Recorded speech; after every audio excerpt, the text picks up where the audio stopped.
అసలు లక్ష్మీ భారత్ అనేది మేము కొట్టుకుపోయింది అనుకున్నాం తుఫాన్ లో. అది మళ్ళీ పుట్ల పాము లాగా బయటకు వచ్చింది.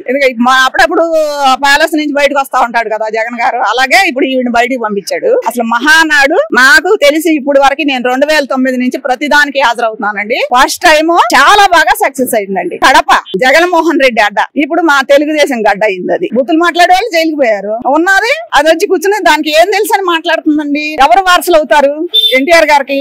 ఆవిడ కొడుకు అవుతాడా లేకపోతే దాని మొగుడు అవుతాడా?